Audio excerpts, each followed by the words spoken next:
Shalom saudara sekalian, hari ini Kamis 21 Mei 2026. Dalam renungan kita kemarin kita mendapat pengertian dari firman Tuhan bahwa tidak ada seorang pun yang dapat datang kepada Yesus kalau tidak ditarik oleh Bapa. Ini berlaku kepada siapa saja, suku bangsa apa saja. Kita telah melihat kemarin bahwa saat Petrus mengaku Yesus adalah Mesias, Anak Allah, maka Yesus mengatakan bahwa keyakinan itu didapatkan oleh Petrus adalah karena Bapa yang sudah mengajarkannya kepadanya. Artinya berlaku kepada semua murid Yesus dan semua orang Israel yang percaya kepadanya. Kita tahu sebelum Saulus bertobat ada dua nama yang terkenal orang Yahudi, sorry ya. Kita tahu itu sebagai bangsawan dan orang Farisi. Yusuf dari Arimatea yang meminta mayat Yesus supaya dia yang menguburkannya. Tentang dia penulis Injil Matius mengatakan bahwa dia telah menjadi murid Yesus juga. Dan Yohanes 19 ayat 39, Nikodemus, seorang Farisi pemuka agama Yahudi, juga ikut merempahi mayat Yesus bersama dengan Yusuf Arimatea. Dan dia yang membawa minyak gaharu 50 kati beratnya yang sangat mahal dan berlimpah. Nah, para ahli Alkitab, saudara ya, melihat sikap ini sama dengan Yusuf Arimatea sebagai murid Yesus.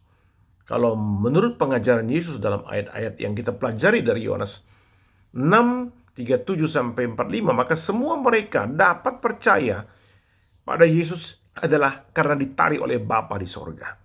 Nah, sekarang kita melihat beberapa orang non-Yahudi yang percaya kepada Yesus adalah Mesias. Dalam Matius 8 diceritakan ada seorang perwira Kapernaum yang memohon Yesus menyembuhkan seorang hambanya yang sakit hampir mati.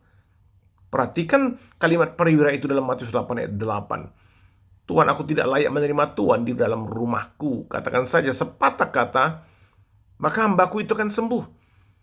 Dan Yesus melihat iman si perwira berkata dalam ayat 13, pulanglah dan jadilah kepadamu seperti yang kau percaya.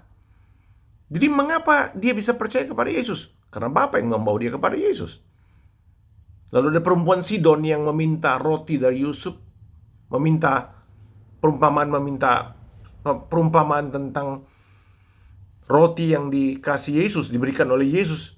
Dia meminta Yesus itu untuk menyembuhkan anaknya. Yesus itu seperti terkesan menghina perempuan itu karena bukan dari orang Israel, saudara ya. Jadi tidak mau membantu perempuan itu. Tapi jawab perempuan itu dalam Matius 15 ayat 27, benar Tuan, namun anjing itu makan remah-remah yang jatuh dari meja tuannya. Jawaban ini membuat Yesus berkata, hai ibu, besar imanmu, maka jadilah kepadamu seperti yang kau kendaki. Dan seketika juga anaknya sembuh, saudara ya. Saudara, apa yang dialami oleh perempuan Sidon itu persis dengan apa yang dikatakan Yesus dalam Yohanes 6 ayat 37. Semua yang diberikan Bapa kepadaku akan datang kepadaku, dan barang siapa datang kepadaku, ia tidak akan kubuang. Tidak kubuang itu sama dengan tidak kutolak. Jadi Yesus tidak akan menolak orang yang datang kepadanya, karena semua itu pasti sudah ditarik oleh Bapa. Tidak mungkin orang datang kepada Yesus kalau tidak ditarik Bapa. Contoh terakhir adalah kepala pasukan yang telah menyalibkan Tuhan Yesus. Dalam kasih karunia Tuhan, orang ini mengaku Yesus sebagai anak Allah, walaupun dalam keadaan tergantung dan tidak berdaya di salib.